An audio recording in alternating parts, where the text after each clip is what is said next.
Nobody warned Nora about the dragon. She had been given a full briefing packet before the Dravith delegation arrived. 17 pages covering diplomatic customs, physical sensitivities, preferred temperature ranges, and a long note about how Dravith considered direct eye contact a sign of aggression unless both parties were seated. She had read all 17 pages. Twice. That was the kind of person Nora was. The packet said nothing about a juvenile. So when the docking corridor hissed open and 3 adult Dravith walked through in their formal copper-scaled composure, followed by a small silver dragon that barely reached Nora's knee, she had exactly 2 seconds to adjust her expectations before the young one turned its enormous amber eyes toward her and stared. Nora had worked with alien species for 11 years. She knew how to hold still when something looked at her like that. Liaison Vaskin, the lead Dravith said, inclining his head. His name was Rail. He was tall and precise and spoke like someone who had rehearsed every word before allowing it to leave his body. I apologize for our tardiness. Sova was slow to leave the docking bay viewport. Nora looked at the small one, Sova, who was now crouching to examine the floor panel seam with deep scientific focus. No trouble at all, she said. Is Sova part of the official delegation? It is our custom, Rail said. Young ones observe. They learned that diplomacy is a skill and not an instinct. Something moved behind his eyes, not apology, exactly. Something more careful. I hope this does not complicate the schedule. Not at all, Nora said, and she meant it. She led them through the standard arrival tour. The station, Threshold 7, was built like a wheel, with the diplomatic wing on the outer ring where the artificial gravity was strongest. She walked them through the council chamber, the cultural exchange gallery, the shared resource hall, where 40 different species had donated objects that mattered to them. Rail asked good questions. His aides took notes in the fast visual shorthand that Dravith used. Sova trailed at the back of the group and made small humming noises that Nora's experience told her meant the juvenile was processing things steadily and was not distressed. Everything was going well. Then they reached the observation deck. It was Nora's favorite room on the station. A curved stretch of reinforced viewport that looked out at open space in every direction. Stars pressed close out here, near the edge of mapped territory. The view always made her feel both small and settled in a way she couldn't fully explain. She had stood here 100 times. She was watching Rail's reaction, noting the slight shift in his posture that meant appreciation when she heard the sound from behind her. She turned. Sova had stopped moving. The small dragon stood at the base of the viewport, one forelimb raised, one claw extended outward. Pointing. Nora followed the line of that pointing claw across the dark and found herself looking at a star she knew without needing to check any chart. Sol, her sun, Earth's sun, small from out here, unremarkable among thousands of similar points of light, but she would have known it anywhere. Sova was pointing directly at it. And then Sova began to cry. Not quietly. Not in the polished, controlled way that Dravith adults expressed difficult emotion. The young dragon's sides shook. Its breath came in pieces. Its tears, and yes, Dravith juveniles did produce physical tears. Nora knew this from the xenobiology section of her training, moved in slow lines down silver scales. The sound that came from it was low and broken and full of a grief that seemed far too large for such a small body to hold. Rail was at Sova's side before Nora could take a full breath. His wings spread partially, sheltering. She recognized the posture, and he spoke low and fast in a dialect she didn't have translation coverage for. Family language. Something private. The other adults had all turned away in the same moment, which Nora understood to be the Dravith form of mercy. You gave someone privacy by pretending in public that nothing was happening. Forgive us, Rail said, his voice controlled but tight at the edges. Young ones feel things strongly. We will step out and... Of course, Nora said immediately. Take all the time you need. They left. Nora stood alone at the viewport. She was a practical person. She had a schedule. There were refreshments to arrange, and a second briefing room to prepare, and 12 other small tasks waiting for her attention. She knew all of that. She did not move. She stood at the viewport and looked at Sol, small, steady, burning with the quiet reliability of something that had been doing the same thing for 4.5 billion years, and she could not explain why her hands had gone cold. She could not explain the feeling that had settled into her chest like a stone dropped into still water. A baby dragon had looked at her son and wept. Rael's voice had cracked, just slightly, when he apologized. And every adult in the delegation had turned away at exactly the same moment, with exactly the same practiced smoothness. That wasn't embarrassment. Nora had spent 11 years learning the difference between what alien species showed and what they meant. She knew embarrassment. She knew how it moved in a body, any body, regardless of how many legs it had. That had not been embarrassment. That had been something trained, something prepared for, something they had known might happen and had a response ready for. She pressed 2 fingers to the cold glass and looked at her son. She needed to find out what they knew. 3 days passed before Nora asked. She had learned patience the hard way, through early mistakes in her career when she had pushed too fast and watched carefully built diplomatic bridges crack under the weight of her curiosity. She had learned that the right question at the wrong time was worse than no question at all. So she waited. She let the delegation settle. She let Rael grow comfortable with the routine of the station, with her face across the table at briefings, with the small, reliable details of their working relationship. On the 3rd day, she found him alone in the secondary library, reading trade records. She sat across from him without asking, which was acceptable between colleagues of standing. She set down 2 cups of the warm drink that Dravith metabolism tolerated well. She had learned that in the briefing packet, at least, and she waited until he looked up. "There is something I want to ask you," she said. "Outside the formal schedule." Rael set the record down. He looked at her the way she had noticed Senior Dravith looked at things they were deciding how to handle. "Of course." "On the observation deck," she said. Sova was pointing at Sol. "My son." And Sova was crying. "I want to understand why." The change in him was small. His scales did not shift color. He had too much control for that. But a stillness entered his posture that had not been there a second before. The kind of stillness that was itself a response. "Young ones are sensitive," he said. "Sova feels things before learning to manage them. Unfamiliar stellar light frequencies can create resonance in juvenile Dravith that is difficult to regulate. It passes with age." He paused. "I am sorry it caused disruption." "You said that before," Nora said. "I'm not asking about the disruption." Rael met her eyes briefly, which, between Dravith of unequal status, was a deliberate signal. He was telling her something without words. She just wasn't sure what yet. "It is an old thing," he said. "It does not affect our current work." Then he picked up his record. The conversation was over. She knew better than to push further. She thanked him for the time and left. She went to find Petra. Petra was the station's senior communications officer and had been Nora's closest colleague for 9 years. She was also the most straightforwardly skeptical person Nora had ever met, which made her useful when Nora's pattern recognition instinct started running ahead of the evidence. Nora told her everything. The crying, the pointing, Rael's careful answer, the way the adults had all turned away at the exact same moment. Petra listened. Then she said, "Or the kid just cried at a star and Rael doesn't know how to explain alien toddler emotions to a human he met 3 days ago." "All of them turned away at once," Nora said. "That was rehearsed. Or it's a cultural reflex, and they do it every time anyone cries in public." "Have you checked?" Nora had not checked. She went and checked. The answer was no. Dravith adults did not universally avert their attention when a juvenile cried. Context determined the response. In cases of minor distress, they remained present and visible as reassurance. In cases of private grief, they withdrew attention. This had been withdrawal, which meant they classified what Sova felt as private grief. Petra, when told this, looked slightly less certain. "Okay," she said. "That's a little strange." Nora went to the archive. Ren had run Threshold 7's archive for longer than Nora had been stationed there.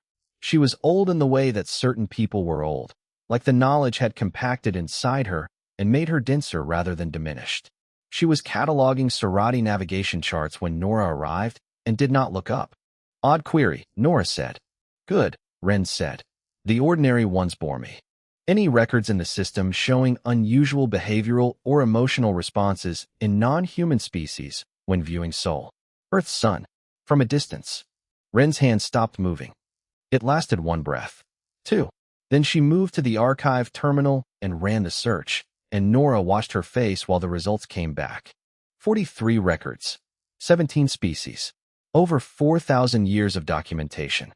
All of them linked by a single cooperative administrative tag that Nora had never noticed before because she had never had reason to search for it. She pulled the translation. Woonstar. What is that? Nora asked. Ren's voice was very level. A cooperative designation, used for stars near which a historical event of significant weight occurred, an event understood to be unresolved in the collective memory of member species. Near Sol, Nora said slowly. An unresolved event. The full file connected to this tag, Ren said, is sealed. Council clearance only. Nora looked at the list. 43 records. 17 species. For 1,000 years. And somewhere in the archive, a sealed file that every species in the cooperative apparently knew existed and no human had ever been told about. How do I request access? Nora said. Ren finally looked at her. Her expression was not surprised. It was something closer to the look of a person who had been waiting for a particular question for a long time and was not sure whether to be relieved or sorry that it had finally arrived. Article 61 of the Charter, Ren said. Paragraph 8. You have standing as a liaison officer. You can petition the council directly. Nora wrote it down. Nora, Ren said, as she turned to leave. She looked back. Whatever is in that file, Ren said quietly, I do not think it was sealed to protect the cooperative from you. I think it was sealed because nobody could agree on the right way to say it. Nora walked back to her quarters and began drafting the petition. While she waited for the council to respond to her petition, Nora went back to the archive and started reading everything she could access without council clearance. It took her 2 days. She told Rail she was preparing supplementary cultural materials, which was true enough. She worked through the first shift and into the second, taking notes by hand because she had found, over the years, that writing things down made her think more carefully about what they actually said. What she found was not hidden. Not exactly. It was scattered, spread across thousands of records in 14 different languages, filed under categories that looked unrelated until you knew what thread to pull. She had to search carefully and follow cross-references that most people would never have reason to follow. But it was there. A Velhari ceremonial navigation song, 3,000 years old, described a star cluster at the edge of mapped space as one containing a light that had screamed in silence while the dark fed and the stars watched from too far away to help. She checked the star coordinates attached to the song. They matched Sol's region.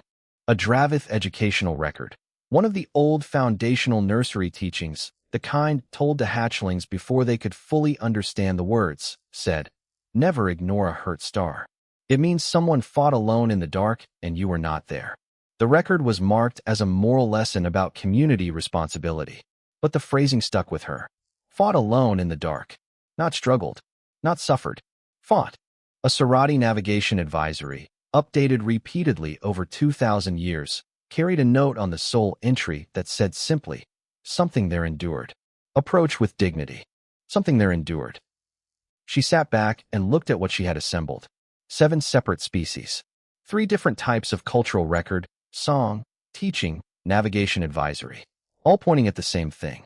All talking about Sol as though it marked a place where something terrible had happened to someone, and that someone had survived it, and the survival itself was the remarkable part. None of it was addressed to humans. None of it had ever been mentioned to a human in any of the 60 years that humanity had been a member of the cooperative. That was not an accident. You did not encode something into nursery teachings and ceremonial songs and navigation advisories across 7 species over thousands of years by accident. That was deliberate. That was knowledge being carried and preserved and transmitted across generations in every form a culture had available for carrying things. The cooperative knew something about Earth's history. They had known it longer than humanity had been in space. And they had chosen, collectively, not to say anything. Nora needed to understand why. She also needed to talk to Sova again. Getting access to Sova required going through Rail, and Rail required careful framing. Nora wrote the request as a cultural inquiry, which it genuinely was, and cited the liaison office's standing practice of including juvenile perspectives in cultural assessments. She kept the language easy and gave Rail a simple reason to say yes. He said yes. He would be present. 20 minutes. Sova's quarters were warm and slightly rearranged. The young dragon had moved the standard furnishings into a rough circle and filled the center with collected objects: a smooth bolt casing, a coil of cable, a puzzle from the recreation stores. Sova sat in the middle of all of it and looked up when Nora came in. Nora sat on the floor, lower than Sova, at the edge of the circle. "I wanted to ask what you felt," she said, keeping her voice unhurried. "On the observation deck, when you saw that star." Sova looked at Rail. Rail gave a small nod. What Sova communicated was not purely words. Dravith juveniles used sound and movement together in a way that adult Dravith mostly grew out of. Nora's translation implant did its best. It gave her fragments. Hurting. Very old hurting. The kind that happened and then stopped but did not finish. She waited. Sova made more sounds and gestures. Someone was alone for a long time, the implant gave her. In a dark place. They called out, and nobody came. They were still there when it ended. Nora kept her face still. "That star," she said quietly. "That is my son. My world goes around that star." Sova's enormous amber eyes fixed on her. The young dragon was silent for a moment. Then it said, and these words came through cleanly, because this phrase at least Sova had been taught explicitly. "You are from the Wound Star's world." Rail said, "Sova." A warning without anger. Sova went quiet, but it kept looking at Nora, and the look on its face was not pity. She was certain of that, studying it carefully. It was something else. Something closer to the expression you gave someone who had been through something you already knew the shape of, even if they didn't know you knew. "Thank you," Nora said to Sova. She meant it completely. Rail ended the meeting gently and walked her to the corridor. He did not speak. She did not push him. But at the door, he stopped. He stood very still for a moment with his back to her, and then he said, quietly, without turning around, "The petition you filed. The council will respond within 2 days." She had not told him about the petition. "Thank you," she said. He walked back inside without another word. She stood in the corridor for a moment, then went back to the archive to wait. The council member who agreed to meet with her was not who she expected. Dovin was Velhari, one of the tall insectoid species, with 6 limbs and compound eyes that caught light differently, depending on the angle. Velhari were not typically administrative. They were philosophers, historians, long thinkers. The fact that Dovin held a council seat at Threshold 7 was, Nora now realized, probably not coincidental. Dovin's office had nothing unnecessary in it. 1 table, 2 seats, a light source, a terminal. Dovin sat across from her with all 6 limbs folded and its compound eyes steady. "You filed under Article 61, Dovin said. "Not a question." "Yes." "You understand that once the file is opened, I cannot unopen it." "I understand." Dovin was quiet. The silence was long enough to be deliberate. Then, "You are certain you wish to know?" Again, not quite a question. Something between a question and a statement of fact. Like Dovin was giving her one last clear-eyed moment to turn around. "Yes," Nora said. Dovin opened the file. She read for 2 hours. The record was built from hundreds of source documents. Ancient accounts from species whose civilizations had existed before humanity's first permanent settlements. It was careful and precise and completely terrible. The entity in the records had no agreed name. Dravith called it the Consuming Dark. Velhari had a symbol for it that predated their written language, which meant they had felt the need to mark it before they had words for abstract things, which told her something about how old the fear was. The cooperative historians had used the word ruin in the compiled version. It was not a species. It was not something with a home planet or a political agenda. The records described it as a force, part biological, part something that the historians admitted they could not categorize. It moved. It fed. It consumed civilizations in a process that looked like predation but left no wreckage, no survivors, no trace. Civilizations ended. Stars remained. Everything else was simply gone. 17 civilizations. She read that line 3 times. 17. Not outposts or colonies. Full civilizations. Species with cities and languages and histories and children. Gone in the way that a candle goes out when the air is suddenly not there. The cooperative had been built, in part, as a memorial to those 17. The grief was not historical and distant. It was structural. It was in the architecture of every institution the cooperative had ever made. Then the ruin reached Sol. 11,000 years ago, approximately. Humanity at that point had fire, basic farming in some regions, Spoken language. No writing. No technology that any spacefaring civilization would have recognized as technology. The records noted, with careful precision, that a civilization at humanity's level of development should not have sustained the ruins' attention for long. Most comparable civilizations had been consumed quickly. The entity moved on when the feeding was finished. The ruin stayed at Sol for what the records described as a long season. Then she kept reading. The cooperative's historians had cross-referenced this period with Earth's own archaeological and geological record, gathered in the 60 years since humanity joined. The long season corresponded to a period of extraordinary difficulty in early human history: disease events, climate disruption, population collapse in multiple regions. Things that human historians had always attributed to natural causes. Not all of it was natural. The records did not explain exactly what the ruin had done. They recorded what other species had observed from safe distances, that the Sol system was in contact with the ruin, and that during this contact, humanity had continued to exist, had buried its dead and kept building, had suffered things that would have ended a more prepared civilization and attributed all of it to drought, to gods, to bad luck, and kept going. The ruin withdrew. Nora read that sentence 4 times. Humanity had survived contact with something that had destroyed 17 civilizations. Without knowing it was there. Without a single piece of technology designed to help. Without anything except the specific human tendency to bury the dead and stand back up and keep building things. Not because anyone decided to be brave, but because it was simply what humans did, the way a river runs downhill without choosing to. The ruin never returned to Sol. No record in the entire compiled archive explained why. Nora closed the file. She sat in the quiet room and looked at her hands. After a long moment, she looked up at Dovin, whose compound eyes had not moved. "How long has the cooperative known this?" she said. "The compiled record is approximately 2,000 years old," Dovin said. "The knowledge itself is older. Each species carries it differently.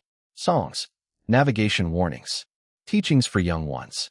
And humanity has been a member for 60 years, Nora said. And no one said anything. No. Why? Dovin's limbs shifted. A small movement she had learned meant the Velhari equivalent of a heavy sigh. Because we did not know how. Your people walked through something that ended 17 civilizations. You did not remember it. You had built yourselves from nothing in the aftermath, also without knowing. We debated, for 60 years, whether telling you was a gift or a burden. We could not agree. And so we said nothing. And every year the silence became harder to break. Nora sat for a long time. Then she stood, thanked Dovin, and walked out into the corridor. She needed to find Rail. She found Rail where some part of her had known she would find him. On the observation deck, standing at the viewport with Sova beside him, both of them looking out at the stars. The rest of the delegation was elsewhere. It was late in the station cycle, and the corridor outside was quiet. And the only sound in the room was the low hum of the environmental systems doing their patient, invisible work. Nora walked to the viewport and stood on Rail's other side. The 3 of them, 2 Dravith and 1 human, looked out at the dark. Sol was there, where it always was. Small, steady, burning at a distance that made it look like any other star, unremarkable among thousands. She did not say anything for a while. Neither did he. Then she said, "I read the file." Rail did not move. She watched his profile, the careful stillness of him, the way a Dravith elder looked when he was deciding how much of what he actually felt to allow into the open. "I know," he said at last. "Dovin told me you had petitioned. I thought you would find a way to it." A pause. "I am not sorry, you know." "You could have told me yourself," Nora said. "When I asked you." "I could not," he said. It was not an excuse. The way he said it had no defensiveness in it. Only the plain weight of a fact he had lived with. "It was not mine to tell. It belongs to your people. If it was going to be given, it had to be given properly, through the formal structures, with the full record, not offered in a corridor by someone who was embarrassed because his ward was crying." Nora looked at Sova, who was calm now, watching the stars with the easy attention of a young creature that had cried itself fully out and arrived at the quiet that waited on the other side. The young dragon's silver scales caught the faint light of the viewport and held it. "What does Sova know?" she asked. "What hatchlings are taught," Rail said. "The nursery teaching. That there is a star at the edge of cooperative space where something terrible happened a very long time ago, and where something extraordinary also happened, and that when you pass it you should feel the weight of what it means. He glanced at the young one. I told Sova only that it was old grief and that it was not ours to carry today. That the people who lived near that star were quite all right. And what did Sova say to that? Rael made a sound. Tired, wry, the closest thing she had heard from him to a laugh. Sova asked if you knew. I said that the humans we had met did not seem to know. Sova said that seemed like a very large thing not to know about yourself. He paused. Hatchlings are often right in the ways that are most difficult to hear. Nora was quiet for a moment. How does the cooperative actually see us? She said. Not the formal language. When you look at humans, truly look, what do you see? Rael turned to face her. She had asked him direct questions before, and he had found ways to answer them precisely without arriving at the real center. This time she watched something change in him, a deliberate setting aside of professional distance, the way a person lowered a shield when they decided the moment required it. We see, he said slowly, a species that is very young, very loud, frequently confusing in the decisions you make and the routes you choose to get where you are going. A pause.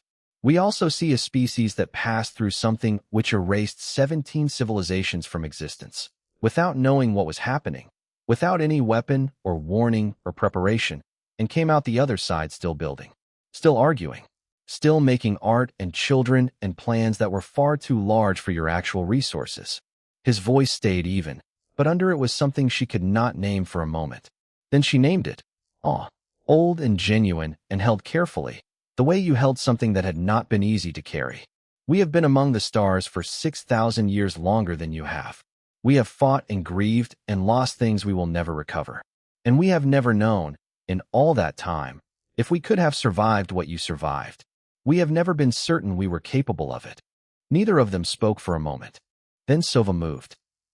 The young dragon turned from the viewport and looked at Nora. It considered her for a moment with those wide amber eyes. Then it reached out one small forelimb and placed its claw gently against her arm. The touch was warm and careful, the specific carefulness of a small creature that understood it was touching something important. Sova made a sound, layered and low, felt more in the chest than heard with the ears. What does that mean? Nora asked. Rael's voice was quiet. It is what we give to those who have endured something hard. After the hard thing has passed. It means, I see what you carried. You are still here. Nora looked at the small claw against her arm. She looked at the young face. Open, steady, no pity in it anywhere. Just the simple and complete acknowledgement that the very young could give without complicating it. She understood now why Sova had cried. Not from sadness. Not from pity. The young dragon had felt 11,000 years of grief stored in the memory of an entire civilization, felt it suddenly and without warning, and had not had the control yet to hold it at a distance. It had been the galaxy's grief, for what humanity had gone through without knowing. Thank you, Sova, Nora said. Sova withdrew its claw and turned back to the stars.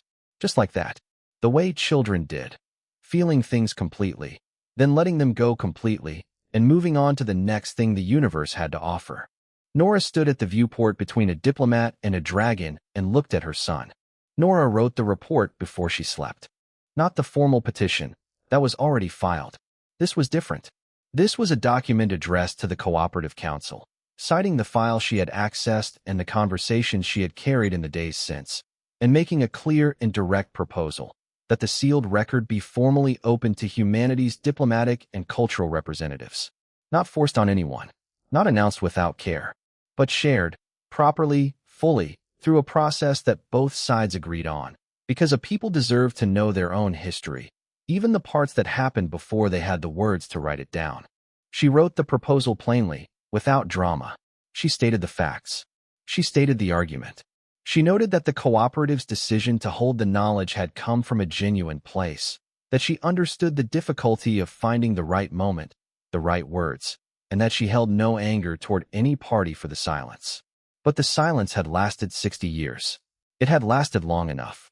She filed the document at the station's fourth bell, when the corridors were empty and the only sound was the environmental hum she had long since stopped hearing consciously. Then she opened a message to Petra. She sat for a while with the empty composition window in front of her. Petra would want the entire story, all of it, in full, with all the pieces laid out in order. She would want to argue about what it meant and what they should do with it, and whether Nora was reading the whole thing correctly. That conversation would happen, soon, face to face, with something warm to drink, in the way that conversations of that size deserve to be had. Tonight she just needed to say the core of it, so Petra would know. So at least one other human in this corner of space would carry it alongside her before morning. She wrote 3 sentences. We were never as fragile as we thought. The galaxy knew it before we did. We're going to be fine. She sent it and closed the terminal. She went back to the observation deck. She could not have said why exactly, only that there was something unfinished between her and that viewport, and that she would not sleep until she stood there once more and let it settle. The deck was empty. Late shift kept people in the functional rooms. The stars outside were the same stars they had always been, patient and enormous and entirely indifferent to what she was feeling, which she found, unexpectedly, comforting. The universe did not require her to process this at any particular speed. Soul was there, where it always was. She looked at it differently now. She thought about the people who had lived through that long season. No names, no faces in the record, just populations and data points, and the archaeological trace of survival. Humans who had looked at the sky during the worst of it and seen only drought, disease, the ordinary cruelty of a world that did not promise anyone an easy life. Humans who had buried the dead and planted the next season's crop and built fires against the cold. Who had told stories in the dark to keep themselves tethered to the idea that tomorrow existed. Who had grieved and recovered and grieved again, and kept walking forward in the specific stubborn way of a species that had never learned how to stop. They had not survived because they were prepared. They had not survived because they were strong in any way that could be measured or trained for. They had survived because the alternative, giving up, lying down, accepting that the dark was bigger than them, had simply not occurred to them as a serious option. And the galaxy had watched, too far away to help, too frightened, many of them, to try. And it had seen something in that small, unaware species on that small, unremarkable planet that it had not seen anywhere else in all the years of the ruins moving through the dark. It had not forgotten. Nora thought about the cooperative's preamble, the line she had read 3 times without understanding it. In acknowledgement of those who endured what should not have been endurable, she had thought it was about the species who had lost their predecessor civilizations. It was partly, but it was also about this. About a small yellow star at the edge of mapped space, and the people who had orbited it through an age of darkness they never knew had a name. Humanity had joined the cooperative 60 years ago, had been welcomed with patience and with care, had sometimes mistaken that care for condescension, for the tolerance of older species toward a young and noisy newcomer who had to be managed rather than genuinely regarded. She had felt it herself at times, that sense of being treated gently, the way you treated something that might break. They were not gentle because they thought humans would break. They were gentle because they knew humans had already survived something that would have broken anyone else. And they did not know how to say that. So they had been careful instead, in the only way available to them, and hoped it was enough. It was imperfect. She would say so in the report. But she understood it. A sound came from behind her, small, curious, the low investigating hum of a young creature discovering something new about the room it had wandered into. She turned. Sova, alone, padding across the observation deck in the unhurried way of a hatchling who had decided that supervision was optional tonight. The young dragon came to stand beside her. It looked out at the stars for a moment. Then it pointed, not at Sol specifically, just outward, at all of it, at the whole impossible scatter of light in every direction, and made a wondering sound. Nora looked at her son one more time. Small, steady, burning without ceremony at the far edge of everything she had ever known. 4.5 billion years old and still going. Behind her, Sova made another sound, a little brighter this time, pointed at something new, alive with the fresh and uncomplicated curiosity of a young thing that found the universe full of interesting things and had every intention of looking at all of them. The baby dragon had pointed at Earth and cried. And now Nora understood. It had never been pity, not for a single moment.